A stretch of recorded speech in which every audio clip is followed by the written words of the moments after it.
Buenas noches. El día de hoy estaremos hablando acerca de lo que es la auditoría de gestión.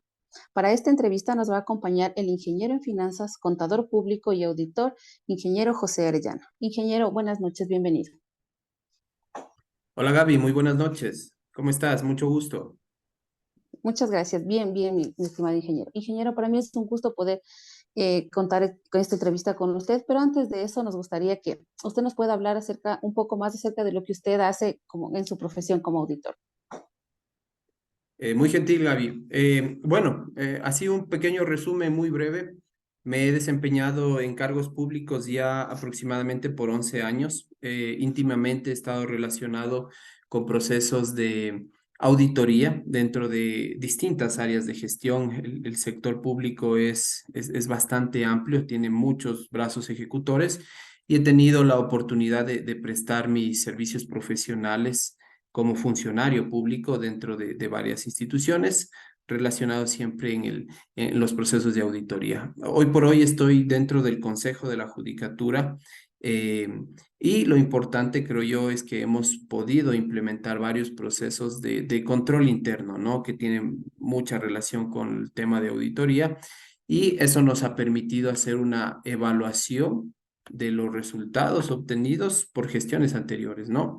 Eso nada más, mi estimada Gaby. Creo que podemos empezar con la entrevista, vamos conversando y vamos ampliando temas de interés. Muchas gracias, estimado ingeniero. Entonces, empecemos. ¿Cuáles son los principios que están aplicando en el momento de ejecutar su trabajo de auditoría? Ok, como principios, como debes conocer, pues hay varios principios, ¿no? Dentro de este gran mundo de la auditoría, pero voy a referirme a los principales, ¿no? Y a los que, como cita tu pregunta, pues los aplico, ¿no? Se los aplica dentro de esta área. Uno de esos es la independencia, es decir, uno no debe estar sesgado, ¿no? Tomando ya criterios de definición ni debe haber conflictos de interés. Yo creo que es uno de los principios fundamentales el tener la independencia suficiente porque el área, la cuenta, el departamento que se vaya a auditar, pues sin duda no debe chocar, ¿no? Con conflictos de interés o de partes relacionadas que se pueda tener dentro de la auditoría que se va a hacer. Otro de los principios claves es la integridad que debemos tener como auditores, ya que el fundamento para la fiscalización que se hace en temas gubernamentales, uno debe tener todas las características éticas y honestas para ejecutar un programa de trabajo con criterio y juicio. Otro que, bueno, se me viene a la mente rápidamente es la presentación imparcial. Este, sin duda, es todo el concepto lógico de la comunicación del avance de tu examen o del plan de trabajo, pues dentro de criterios de veracidad y exactitud, ¿no? Otro de los puntos importantes es el debido cuidado profesional que debe tener el auditor. Aquí nos referimos a la importancia de las tareas que está y que debe aplicar, ya que este se convierte en un factor fundamental para tener la capacidad de hacer juicios razonados en toda la auditoría. Me permito plantear, ¿no? Este como un caso. El auditor sin duda no puede ser experto en todas las áreas, tendrá el acompañamiento de experticia dentro de su equipo de trabajo, pero creo que lo importante es que los juicios razonados dentro del examen, mucho más al ser jefe de equipo, jefe de auditoría, pues debe obedecer a juicios no razonados dentro del proceso. Algo que es clave y dentro de la parte, y bueno, enfocándose en los procesos de auditoría que se vayan a hacer, pues es la confidencialidad. El manejo de la información, la custodia, la reserva de la misma, la administración, su custodia y demás, pues es uno de los principios también fundamentales cuando uno maneja información delicada, sea cual sea el caso que se audite, pero uno de los principios importantísimos también es la confidencialidad. Ahora, esto es como principios, pero algo que creo que podría fortalecer esta pregunta también y obviamente su respuesta, pues son los enfoques que uno debe tener considerando estos principios. Y uno de los básicos es este enfoque basado en riesgos, ¿no? Entonces, todo lo que conlleve el tema de riesgos debe influir en la planificación a fin de asegurar que las auditorías pues se centren en puntos medulares, ¿no? Y no sea una auditoría que intente rebuscar algo en la gestión, sino más bien que pueda ya focalizar los puntos a los cuales debe atacar, ¿no? Y el otro enfoque el tema de evidencia creo que la tenemos que explayar mucho más, pues es el enfoque basado en este tema, ¿no? En la evidencia. Y esto obviamente debemos considerar que esta debe ser verificable y basarse sin duda en muestras de información disponible. Hasta aquí, mi estimada Gaby, atendiendo la primera consulta. No sé si queda algo adicional o podemos continuar. No, de verdad muy claro, muchas gracias.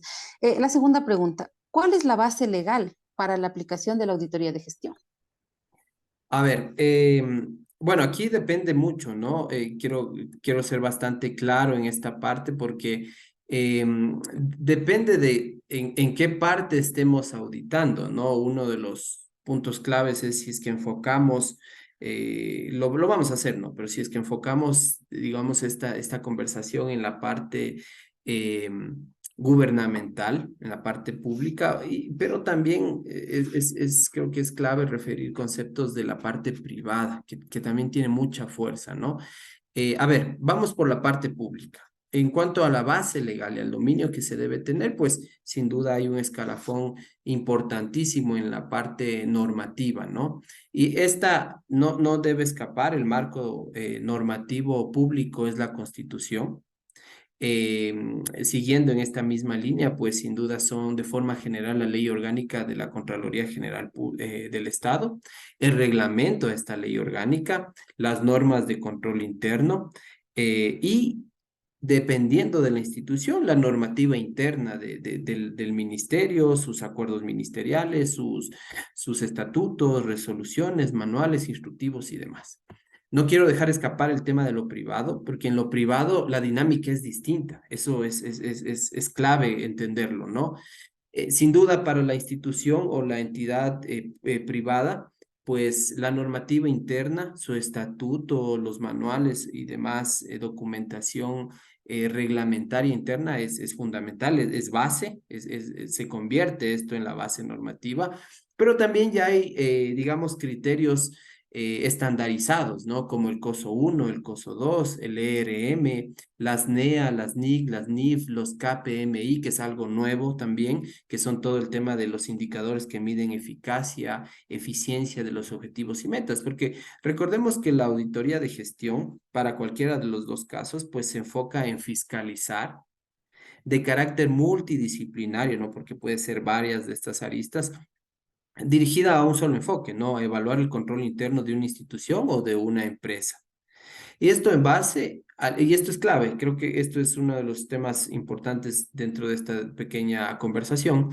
Esta evaluación se la tiene que hacer al cumplimiento de los objetivos de la planificación de la institución, sus objetivos, sus indicadores, metas y demás, o de la empresa.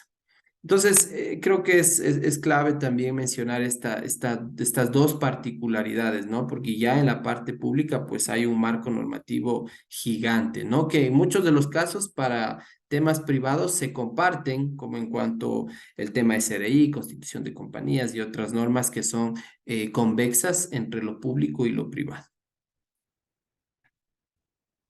Muchas gracias, ingeniero. ¿Qué herramientas y técnicas de auditoría utiliza usted en su revisión? Bueno, en cuanto a técnicas, bueno, primero herramientas y técnicas vamos a considerar que son sinónimos dentro del proceso y el deber ser que aplica un auditor, ¿no? Enfocándonos en la parte de técnicas, recordemos que abocando el tema de definiciones, pues tenemos técnicas como por ejemplo la analítica, las testimoniales, las físicas, las documentales.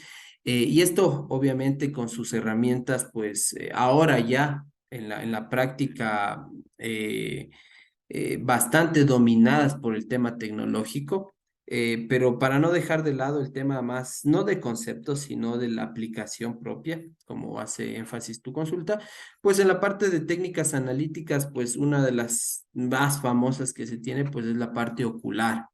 ¿No? Entonces uno como auditor aplica esa técnica para poder observar, analizar o verificar información de acuerdo a la parte profesional del auditor, ¿no? Eso creo que es fundamental. La parte todo el tema testimonial influye mucho en la técnica verbal también. Todo lo que se hace en conversaciones, entrevistas con los encargados del área, los directores y demás, pues es un enfoque, una técnica muy, muy utilizada y muy recurrente porque el auditor no es que conoce al 100% el área, podrá conocer el proceso, pero uno de estas técnicas que le coadyuva al auditor a poder fortalecer su criterio y su juicio de trabajo, pues es sin duda las entrevistas, las conversaciones, reuniones que pueda tener. La física es toda la documentación y la revisión que pueda hacer en cuanto a la veracidad de lo que va a ir obteniendo, ¿no? Ya como entregables de la parte auditada, ¿no? Y otra de las técnicas, en este punto, la documental, pues yo creo que esto es como un embudo, ¿no? El tema documental finalmente llega a contrastar la información con los sustentos que se les ha entregado, ¿no? Uno como auditor debe buscar fuentes alternas de información más allá de las cuales se entreguen de forma oficial las instituciones, los departamentos o lo que se esté auditando, pues la técnica documental es justamente poder llegar a compaginar o a contrastar la información que se está manejando, ¿no? Y bueno, el tema técnicas, herramientas, pues debe ir de la mano porque todas las técnicas de auditoría que el profesional pueda ejercer deben ir acompañadas con el desarrollo, con prácticas tecnológicas, ¿no? Entonces, a esto hablamos en la parte ocular con las cámaras, que ahora es mucho más fácil con los celulares, todo lo que son computadoras, grabadoras y demás, pues ya es el apoyo ofimático que se puede tener como parte de la tecnología. Eso, mi estimada Gaby. Bien, muchas gracias, ingeniero. ¿Cómo determina las evidencias o hallazgos y si se pueden constituirse como un medio de prueba sólido, utilizando las herramientas de la auditoría de gestión? Bueno, creo que en varias charlas que se ha podido, que hemos podido participar, pues una de las preguntas claves, que es muy buena la que acabas de mencionar, pues es justamente diferenciar, ¿no? O poder encasillar el tema de la evidencia, de los hallazgos y demás, porque recordemos que para poder hacer esta pequeña respuesta, explicación, pues es importante tener en cuenta el plan de trabajo, ¿no? O sea, la planificación que se debe hacer dentro de cualquier examen.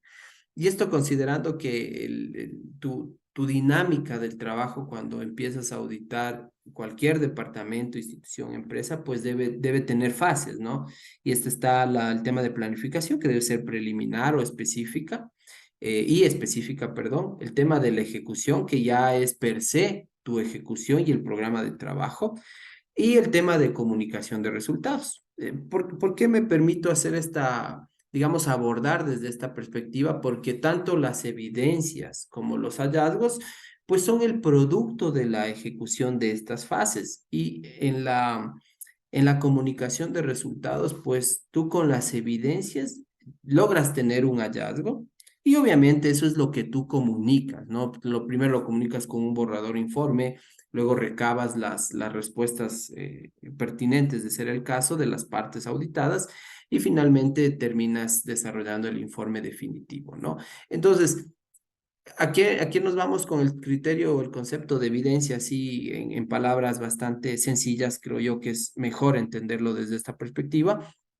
Es lo que el auditor puede identificar o puede a simple vista determinar, ¿no? Ese es el primer paso que se tiene que hacer, ¿no? Y lo segundo, pues, es cómo debo comprobar lo que se está determinando a simple vista, ¿no? Y el hallazgo, pues, es el producto de las evidencias. Esto creo que es fundamental tenerlo claro, ¿no? aplicando las técnicas que conversamos hace unos minutos, ¿no? Técnicas y herramientas, ¿ya? Una vez que uno lo vea a primera vista, o sea, encuentra evidencias, aplica las técnicas, las herramientas y obviamente va a pedir mayor información para corroborar. Te doy un ejemplo muy básico cuando uno audita, por ejemplo, temas de gestión documental y de preservación de documentos. Uno puede ver, por ejemplo, en un folio, en un documento cerrado, que faltan páginas. Eso es una evidencia. ¿Cómo haces que eso se llegue a ser un hallazgo? Pues obviamente pides mayor información, contrastas tal vez con información digital del documento y demás. Pero la clave del hallazgo dentro de este concepto, pues es que debe cumplir atributos y eso debe estar completamente claro dentro de la materia, ¿no? Y estos atributos deben ser en cuanto a condición, criterio, causa y efecto. Solo así lo que tú puedas determinar como evidencia, pues llega a ser un hallazgo. Por ejemplo, no, en cuanto al tema de un hallazgo, para que este sea una condición, pues en definición, es cómo yo encuentro cómo es la situación actual. El criterio es cómo debería ser y para eso encasillamos todo el tema de la normativa, cómo debería estar llevándose el proceso, la gestión y demás. ¿Cuál es la causa? Va a ser la diferencia entre cómo debería estar y cómo lo encontramos, ¿no?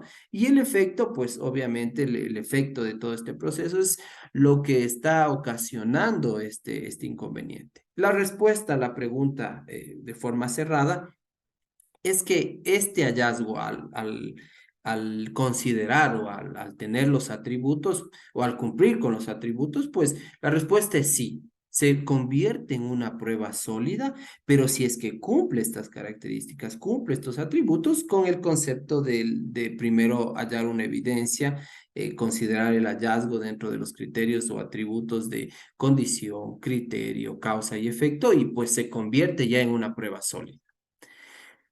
Hasta ahí, mi estimada Gaby, no sé si estamos claros Sí, o muy podríamos claro. continuar. No, muy claro hasta ahora. Gracias por sus aportes. Asimismo, ¿cómo identifica las diferentes auditorías de gestión, siendo una modalidad dentro de la auditoría gubernamental, pero para ayudar en la lucha contra la corrupción dentro de la educación superior? Ok, bueno, primero es una muy buena pregunta y creo que de lo que logro captar rápidamente, esta pregunta está enfocada en algunas aristas, cerrando en el tema de la educación superior. Entonces, tal vez el ejercicio está arraigado ya dentro de una institución pública y por lo que entiendo es una institución de educación superior. Entonces, pero bueno. Acá sí sería también importante considerar que la normativa pues ya desglosa todo el tema de las auditorías gubernamentales en enfoques, ¿no? Entre esos están los exámenes especiales determinados a buscar un objetivo, las auditorías financieras, las auditorías de gestión, que es algo de la materia que nos atrae a esta pequeña conversación, y también hay de los aspectos ambientales, ¿no? Que es algo que no se ha explotado totalmente, pero es muy importante y muy atractivo, y también algo que es bastante fuerte, ¿no? El tema todo de auditorías de obras, de ingeniería y demás. Entonces, encauzando la pregunta a las auditorías gubernamentales, pues sí, la auditoría de gestión es una de las auditorías que se puede hacer en el ámbito público. Ahora, el concepto de la auditoría de gestión, pues dista mucho de los enfoques financieros, de los exámenes especiales y demás. Ahí solo para tenerlo claro, la Contraloría General del Estado, pues actualmente ya no realiza auditorías de gestión. Eso creo que se debe explicar también porque se convierten en muy subjetivas, ¿no? Entonces, todo lo que son estándares, objetivos, metas, indicadores institucionales, pues se los pueden medir ya desde áreas internas y para eso hay el apoyo de la auditoría interna que debe tener toda institución por norma. Ahora, entendiendo así que la auditoría de gestión se encarga de fiscalizar el control interno, es decir, la consecución de objetivos, de metas, indicadores de una institución durante un tiempo determinado, ese es como el concepto, ¿no? Que debería quedarnos súper claro. Más los recursos que se tengan que ocupar para poder hacer estos exámenes. Estos determinan en algo sencillo, ¿no? En que deben ser evaluados para ver si cumplen las metas, los objetivos o los indicadores a corto, mediano y largo plazo. Yo creo que ese es el enfoque clave que debemos tener cuando hablamos de la auditoría gubernamental, ¿no? Es decir, si es que lo que estoy haciendo como institución o como área de gestión, lo estoy haciendo bien para lograr mi objetivo. Digamos, este puente de poder planificar y conseguir tus objetivos, pues al final se convierten para un organismo de control de forma subjetiva, porque para la institución tu know-how, tu trabajo diario, pues puede estar coadyuvando al cumplimiento de objetivos y metas, pero tal vez que cuando se hacen ya las auditorías, pues ahí chocamos mucho en estos criterios, ¿no? Entonces, cerrando la consulta que se me hace y encauzándola en que hacia una institución de educación superior, pues sí, en efecto, la auditoría gubernamental va a apoyar dentro de esta auditoría de gestión, pues a mitigar los riesgos dentro de cualquier gestión que se esté adecuando, ¿no? Y no solo en la parte educativa, te hablo en temas no sé, de la experiencia que yo al menos tengo, pues en el Ministerio de Agricultura, en la parte normativa de la parte jurisdiccional, que son los jueces, en el Consejo de la Judicatura, el Ministerio del Ambiente. ¿Y por qué no, si se traza dentro de varias instituciones públicas, por qué no dentro de las instituciones de educación superior, con mayor énfasis, ¿no? Entonces, no nos va a alejar, porque para eso un poco te mencionaba el concepto de la auditoría de gestión, porque mide transversalmente lo que va a tener cualquier ministerio, o sea, su parte misional, y también las instituciones de carácter público, ¿no? Ahora, ¿cómo empatamos esto con con la lucha contra la corrupción?